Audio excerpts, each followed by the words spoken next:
Before I begin this video, if you guys would like my full penis enlargement course for free, where I show you exactly how I gained over an inch in length using stretching, make sure to check out baseems.com.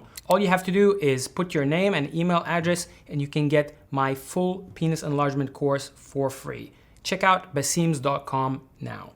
But I want to ask you another thing regarding, you were just talking about the 3 cum shots that you had.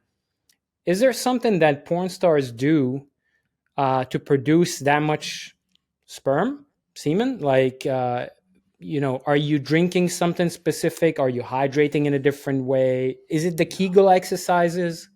No, I've never been one for some sort of massive loads. I mean, I know there's people out there that, obviously they have their own agenda and they want to sell to whatever, but all that stuff like drink this, take this pill, it's all bullshit. It's just people trying to steal your money as far as I'm concerned. The guys that have that I've seen, because remember, I've worked beside all the different performers for 20, 25 years. Yeah. The guys that produce big cum shots do it almost every time. It's genetic. Okay. The guys that don't almost every time. It's genetic, right?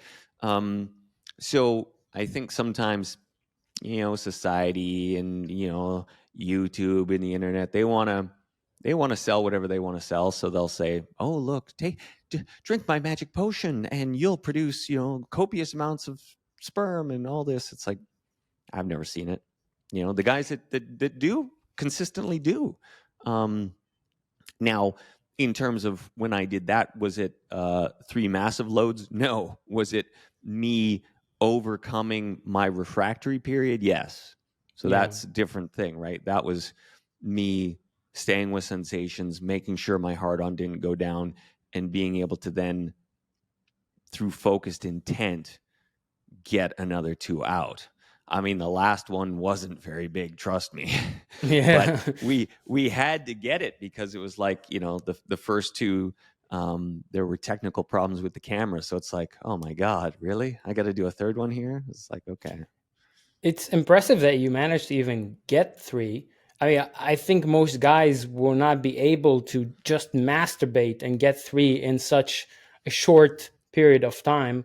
So that's already impressive. Well, I mean, again, it's not like it was easy. Trust me. I mean, Okay. 2, I was like, okay, yeah, this is okay, right? 3, I was like, okay, I can. I fundamentally believed I could do it, but I knew I was going to really have to focus, right? Because I remember the moment, because after the 2 had been missed, I mean, the director, he took his hat off, he threw it on the ground, he stomped up and down, he screamed at the top of his lungs, fuck. And, there we are.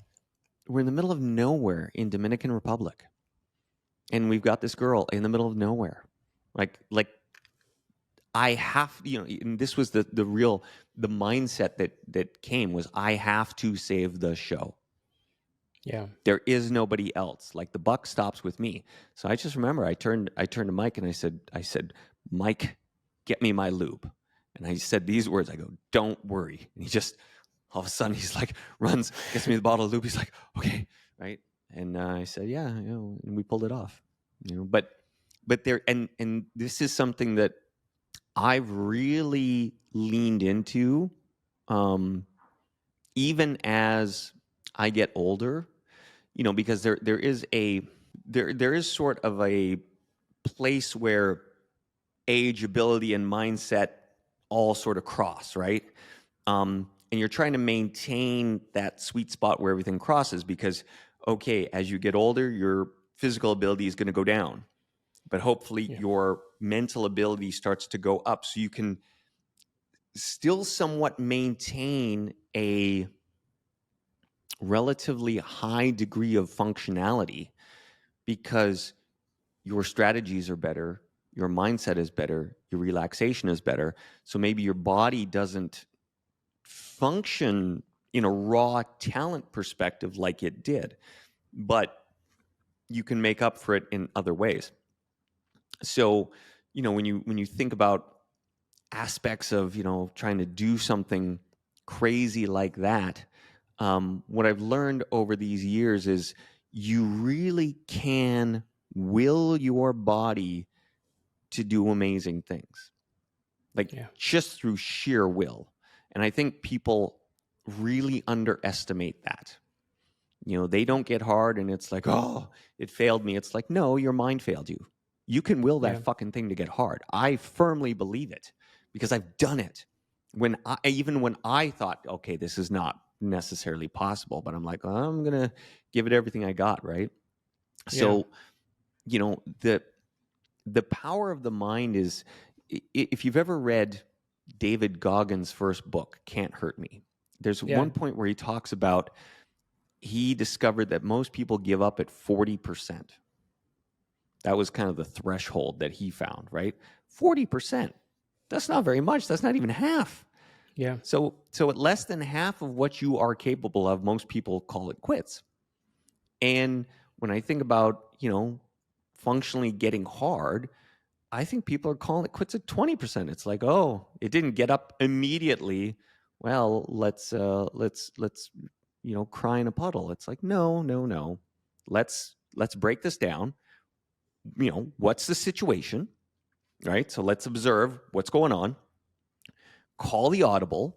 What do we need to change, right? It's just something I really talk about a lot, is this concept. And I don't know if you watch a lot of NFL football, but if you do, it's the concept of, the quarterback goes to the line of scrimmage. He doesn't like the defensive formation. He calls an audible. He's changing the play on the fly. And I talk about that a lot because it matters in the bedroom as well. If you are in a situation, right, you start in a position and you feel like you're going to come in 30 seconds. You're doing something and you're not getting hard right away. Like, call the audible. Like, look at what the situation is and see, okay, well, what can you change, either in terms of your positioning, in terms of your mindset, in terms of the apparatus, in terms of, something that the girl needs to do. Like, what's in your control, and make a change, because clearly whatever you're doing right now is not working. So rather than being a salmon and trying to swim upstream, let's go downstream. Let's see, okay, well, what will work? What is in our power, right? If we're struggling to last longer than 30 seconds, maybe it's the position we start with. Maybe what we need to do is maybe we need a 30-second break. Maybe we can use sleight of hand to transition to something. Maybe we can go and choose a position that causes some discomfort that then allows us to last a few more minutes. Maybe we can transition to using prevention of testicles rising. Like, we've got all these different things. We've got all these different tools. We just have to recognize in the moment that we have them, and then say, okay, what is going on right now is not working. What needs to happen, either with me or with the girl or with the location, that could make a big difference? And then we just go and do that, and we'll find something that works.